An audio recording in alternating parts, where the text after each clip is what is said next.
Amin. Kita buka Alkitab kita bersama-sama dalam Habakuk pasal yang Mazmur pasal 18 ayat 33. Mazmur 18 pasal yang ke-30 ayat yang ke-32. Ya, ayat yang ke-32, 31, 32, 33.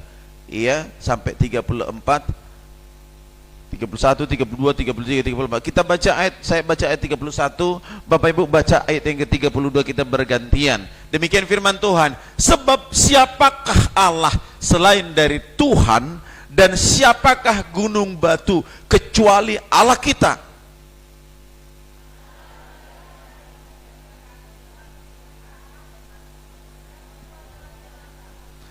Yang membuat kakiku seperti kaki rusa dan membuat aku berdiri di bukit.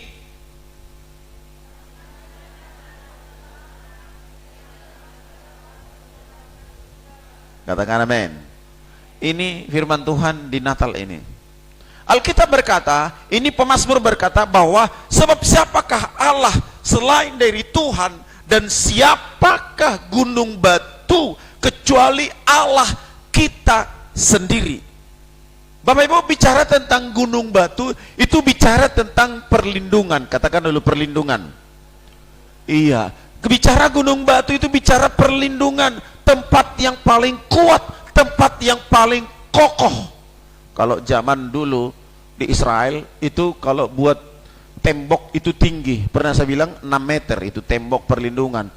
Sampai hari ini itu tembok membumbung tinggi ke atas, ya. Untuk apa? Untuk tempat perlindungan, tempat perlindungan. Jadi untuk keamanan, supaya jangan ada teror masuk, supaya jangan ada macam-macam orang bisa masuk, ya, begitu. Siapakah Allah kita selain dari Tuhan, dan siapakah gunung batu kecuali Allah kita? Siapa tempat pengaduan kita? Adalah Tuhan. Kata Allah di situ adalah itu status gelar, tetapi kata Tuhan dalam huruf besar, tampilkan dulu, halo, ayat 31. Itu ada kata Allah, A kecil, kemudian LLAH, ya. Allah itu sebutan itu bukan nama, ya. Kita sebagai orang Kristen, Allah itu bagi kita bukan nama, tetapi sebutan, ya, sebutan. Contoh presiden itu sebutan, ya. Siapa presiden kita? Presiden Jokowi. Allah itu seperti itu, ya, Allah. Jadi kalau dari Tuhan, kalau Tuhan itu adalah Yahweh, itulah namanya Allah, yang pada zaman dahulu susah disebutkan, dan itu tidak boleh disebutkan dengan sembarangan.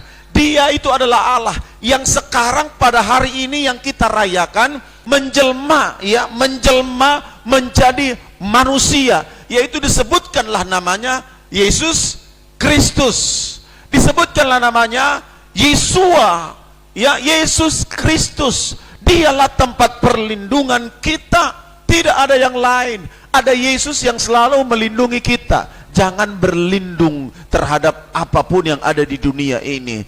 Jangan berlindung kepada dukun dan mantra. Jangan berlindung kepada yang lain-lain, tetapi berlindunglah kepada Allah, yang Dia akan memberikan kita kekuatan. Alkitab berkata, dialah yang mengikat pinggangku dengan keperkasaan dan membuat jalanku rata. Wow. Intinya ayat yang ke-32, jika Allah kita buat menjadi tempat perlindungan kita, gunung batu kita, Alkitab mencatat bahwa Dia akan mengikat pinggang kita dengan keperkasaan. Dalam Efesus dikatakan bahwa kita itu memperlengkapi diri kita dengan perlengkapan senjata Allah. Salah satunya adalah ikat pinggang kebenaran. Ikat pinggang kebenaran itu adalah firman Allah. Dia yang membuat kekuatan kepada kita lewat firman, itu maksudnya. Dia memberikan kekuatan kepada pinggang kita ini supaya kita berdiri, supaya kita bisa bertahan melawan kekuatan musuh. Kalau orang gak ada firman, dia akan lemah. Orang gak ada firman, gak ada ayat firman Tuhan dalam pikirannya, di dalam hatinya, dia gak bisa kuat bertahan dalam ujian pencobaan. Makanya dikatakan di sini sangat jelas, dia mengikat pinggangku dengan keperkasaan. Tadi malam kita belajar salah satu ciri seorang pahlawan itu adalah perkasa. Saya percaya di sini ada wanita-wanita perkasa. Amin. Katakan dulu kiri kananmu, yang wanita, kau wanita perkasa, bilang. Iya, jangan yang loyo. Fisik bisa lemah, fisik bisa sakit, tapi roh kita perkasa. Katakan amin. Uang bisa sedikit, mau banyak lebih baik, tapi roh kita akan tetap perkasa. Kita tegar menghadapi segala sesuatunya, tegar menghadapi semua persoalan, tegar menghadapi kekurangan, tegar menghadapi kemiskinan. Dia membuat kita perkasa, tegar menghadapi ejekan orang, tegar menghadapi orang-orang yang mencoba merendahkan kita. Kita kuat, kita kuat. Unang madili, amang, bapakku, naibar dulionau, amang, tetanggaku, sudiyak kahatatan roy mabadok tuaw, sudiyak kana susumani papadok tuaw. Unang madili songoni, tapi tetap tegar. Orang lain bisa merendahkan aku, tapi Tuhan adalah gunung batuku. Amin. Orang lain bisa menganggap aku rendah, nggak bisa berbuat apa-apa, tetapi Tuhan mengikat pinggangku dengan keperkasaan, kekuatan yang luar biasa. Kenapa dikatakan di pinggang? Bapak Ibu, orang yang kalau sudah sakit pinggang itu nggak bisa melangkah, susah. Kalau udah sakit pinggang itu bicara seperti seperti mama di sini kan, dia mama ini kena tulang keropos ya. Kalau pinggang itu sudah bermasalah, ya susah sudah. Kalau tangannya ini bermasalah masih bisa kaki. Kasarnya tangan ini dipotong masih bisa, ya. Kaki ini dipotong masih bisa. Tapi begitu pinggang bermasalah, ini adalah sesuatu yang vital. Kalau bangunan ini seperti ini, apa namanya ini? Non tiang-tiang ini, iya. Itulah pinggang kita. Kalau tiang-tiang ini bermasalah, robohlah semua bangunan. Apa yang bisa menguatkan pinggang kita secara rohani? Firman. Amin. Haleluya. Jakub, hidup yamu. Mau dok kami nabedari mang padita jam 12 sak ijawin kan. Perbagunung jam 3 sak nabedari. Jam 11. Iya, ison nalilingas saat talakombangan ternabudari. Na rami adalan uminna dakwo to tak na tu dia lakollau. Jam 12 baru, jam 12 surang baru pesa ijabu. Ya, begitu. Jadi songon nama dodok, menang pola tersinggung ko omolo songon na tarpudo mau saotikin na, nang pola tersinggung ngau. Iya. Tapi daging ini bisa lemah, ya. Paulus berkata begini, roh memang kuat tetapi daging lemah. Ale unangi gabi alasan nih bain. Haleluya. Iya begitu ya. Iya, ini orang paling capek kulihat selama Natal ini. Dia nggak pernah Natal katanya kayak gini. Natal di sana, Natal di sana, Natal makan pesta, Natal makan pesta katanya.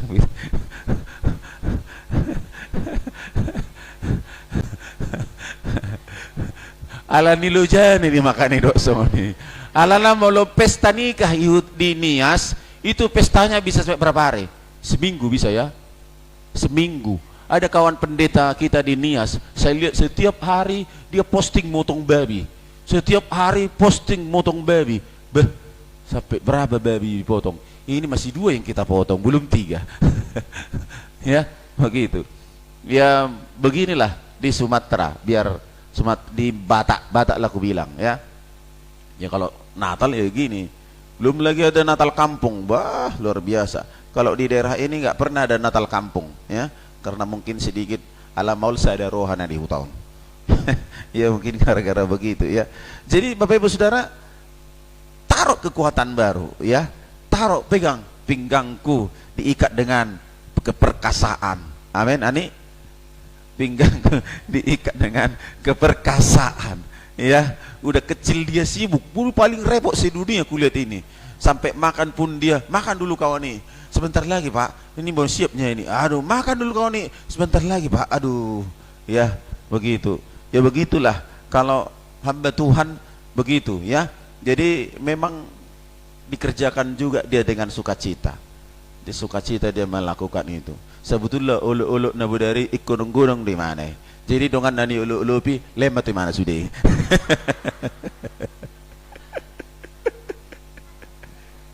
Kue ngerti? Ora, ya wis toh. Mboten ngertos. Mboten nopo-nopo, ya begitu. Jadi taruh ikat pinggang itu menjadi keperkasaan kita, ya. Ibu-ibu yang punya PC-PC ngalo jauh papi hojo mangabingin na, toka taruh keperkasaan di pinggangmu. Amin, haleluya. Kita orang tua, ayah-ayah, bapak-bapak yang bekerja, si moto hodo ngalo jauh, taruh ikan pinggangmu itu adalah keperkasaan yang dari Tuhan, yaitu firman Tuhan. Firman Tuhan kalau kita perkatakan positif, maka positif itu yang ada. Kalau kita dengar perkataan positif, maka ion-ion positif itu akan tumbuh, sel-sel positif itu akan tumbuh. Jangan dengarkan kata-kata negatif. Kalau ada orang di Facebook membuat kata-kata negatif terhadap dirimu, blokir dia, buang dia dari pertemananmu. Kalau ada orang kirim WA ancaman teror, blokir dia, buang. Karena itu berbahaya terhadap jiwamu. Engkau bisa stres, engkau bisa takut. Bahaya. Langsung buang, nggak usah kau tanggapi. Karena itu akan membuat pinggangmu ini menjadi lemah. Engkau tidak bisa bergerak dan melakukan apapun juga. Sebab ada ion-ion negatif membunuh sel-sel positif dalam hidupmu. Oleh karena teror, oleh karena perkataan negatif, oleh karena hujatan, itu buang semua supaya pinggangmu itu kuat. Tapi perkatakanlah firman, aku kuat, aku diberkati, aku menang, aku sehat, aku bangkit, aku diberkati Tuhan, diperkaya, yang miskin diperkaya, yang makan, yang kaya semakin kaya, yang punya tanah 1 petak rumah punya 2 petak. Perkatakan itu menjadi kekuatan motivasi. Saya perkatakan itu. Aku bilang tahun depan aku ganti mobil. Saya bilang begitu. Saudara masih ingat kesaksian saya? Selalu saya bilang tahun depan aku beli mobil. Sampai berapa tahun? Sampai anak saya, bapak ini bilang terus tahun depan beli mobil. Nggak datang-datang mobilnya. Datang juga. Jadi perkatakan hal-hal positif dalam hidupmu. Jangan yang negatif. Enggak mak, ini lo mati namanya. Unang dok kamu soni. Haleluya. Tapi perkatakan selalu yang positif, sebab Allah itu memberi ikat pinggang keperkasaan kepada kita. Ya, dia yang sendiri yang mengikat pinggangku. Bayangin, Allah sendiri yang mengikat, Allah sendiri menjamin kekuatan untuk kau bisa melewati 2024. Amin. Allah sendiri yang beri kekuatan pinggangmu itu loh, supaya bisa bergerak ke sana kemari, melakukan hal-hal yang baik, yang positif, melakukan pekerjaan Tuhan. Dia memberi kekuatan. Di bawahnya ayat yang keempat, yang membuat kakiku seperti kaki rusa dan membuat aku berdiri di bukit. Wow, dia yang membuat kaki kita seperti kaki rusa. Saudara, rusa, ada saya lihat di medsos ini, rusa ini ternyata binatang yang paling pintar. Mungkin salah satu sama seperti kelinci dan anjing. Anjing itu bilang paling pintar. Anjing, rusa, kucing, termasuk ular. Ular paling cerdik, bukan pintar. Ular cerdik. Kalau ada sifatmu seperti ular, itu bukan pintar. Yang punya sifat seperti ular, oleh nama menurbingi, oleh nama menyinggungi, oleh nama menyuntili. Itu ular, itu ular. Ya, begitu. Dan puja sifat seperti itu. Rusa, kembali ke cerita, rusa ini ternyata paling pintar. Makanya selalu pemazmur itu identik mengatakan dengan rusa. Saya lihat di TV, di video di Facebook atau di mana lah, atau di YouTube saya lupa. Ada segerombolan rusa, mungkin berlari lah. Rusa ini kalau haus dia nggak peduli yang di depan itu lubang atau apapun, dia akan cari air itu kalau dia haus. Kemudian mungkin dia terjebak di satu lumpur yang dalam. Satu gerombolan ini terjebak masuk ke dalam lumpur. Wow. Dan kelemahan rusa kalau udah masuk lumpur dalam, dia nggak kuat itu. Dia saking apanya, saking tarik air itu, terjebak dalam satu lumpur. Ada satu gerombolan, kemudian satu ekor rusa itu bisa selamat keluar dari lumpur. Kemudian apa yang terjadi?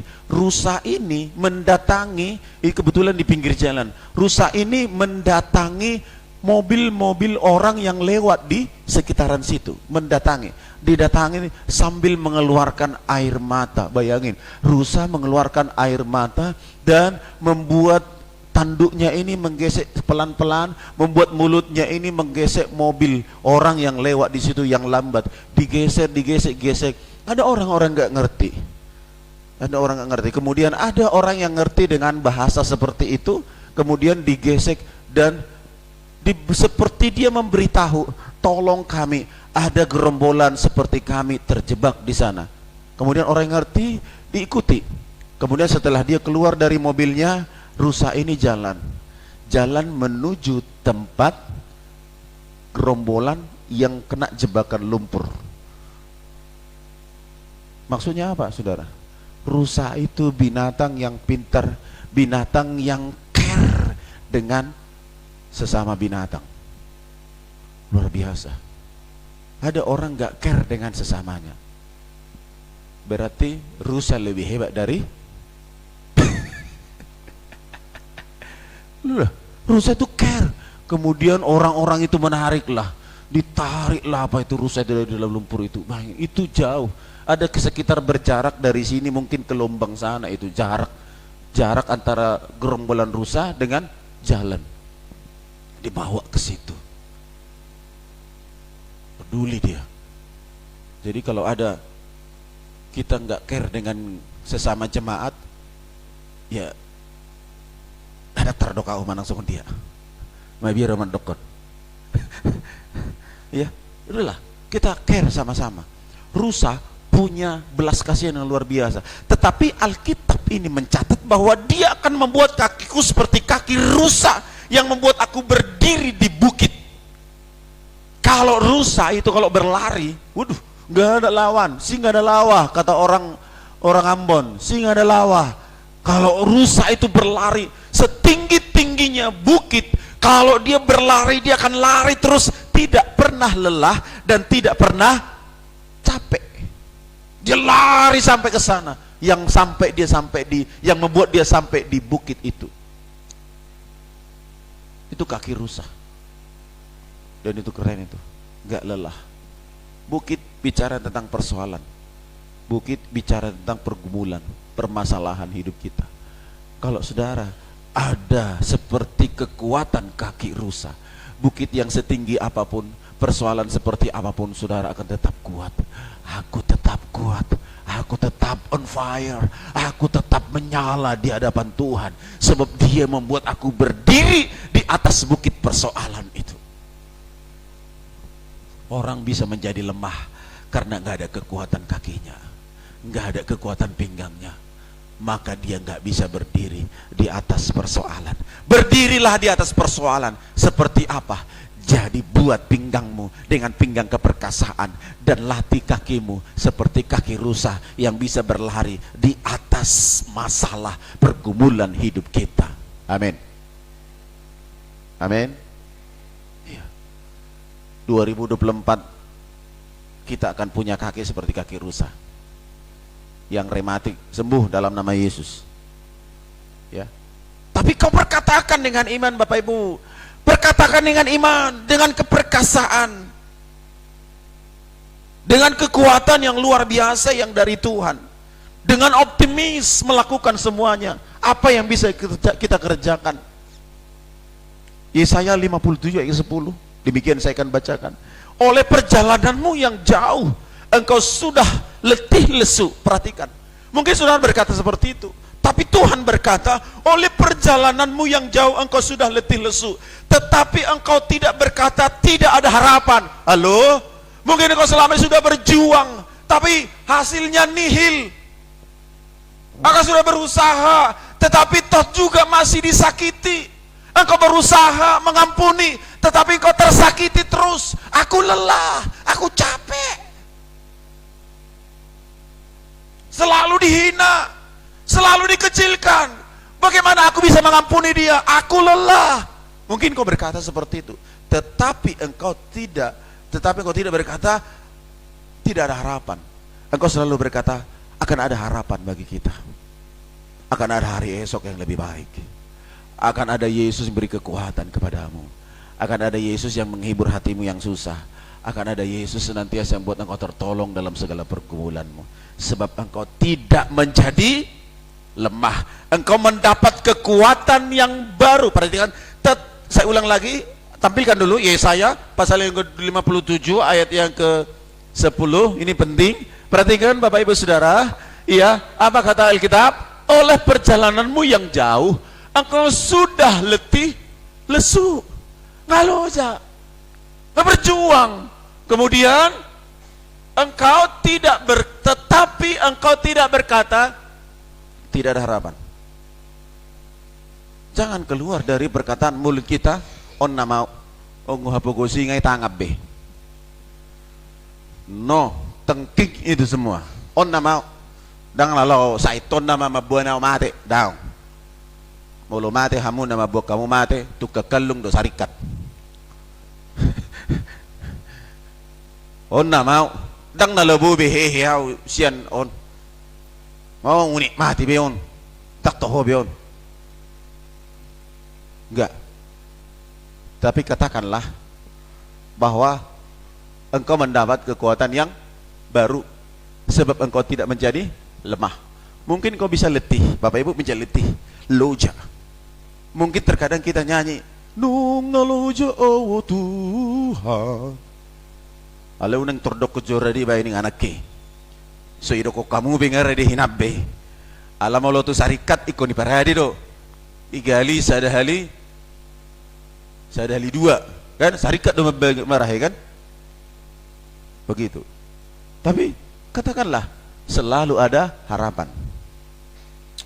Amin. Katakan dulu selalu ada harapan. Salinai. Amin. Tepuk tangan buat Tuhan kita. Ada harapan yang Tuhan beri kepada kita. Engkau mendapat, sebab kenapa ada harapan? Engkau mendapat kekuatan yang baru, dan sebab itu engkau tidak menjadi lemah. Ini penting, tidak menjadi lemah, tetap kuat, tetap strong. I'm strong, I'm strong, saya kuat. Unang non olam mernibi hamu tulu hali do na tuwi nong modding mernibi. Oh rojo hamu mabuan si panganon na tabo tusan ape ka mate rojo mo baju sigaret tu, rojo mo baju tua bir di unak kolak kamu minum bir di tabaron minum bir la rotul halin non tiritir do abaro nang hidup padita na midang boy alalo masih daripada si tiritirau tabo mabiri tu jabunya tu kuburan ni bapain na musik bah. Katakan engkau tidak menjadi lemah, selalu ada harapan, engkau kuat. Roh orang mati tidak pernah menyatu dengan roh orang yang hidup. Amin. Apalagi ini upung berlebay. Apalagi baru moding songoni amang baru upung berlebay tabarol setinggi non. Amin. Itu ya, tetap kuat, tetap perkasa, sebab Tuhan yang beri kita kekuatan yang baru. Ngajak pigon sebereng jo. Oh, stokin naik dah. Saya naik be. Yesaya Amsal 24 ayat yang ke-10. Amsal 24 ayat yang 10. Mulai dari 9 ya. 9 dulu, 9. Amsal 4 ayat yang 9. Ya, Amsal 24 ayat 9. Sama-sama kita baca 1 2 3.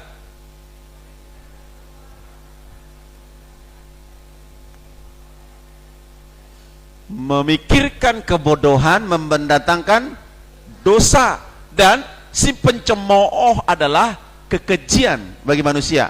Selanjutnya, ayat selanjutnya.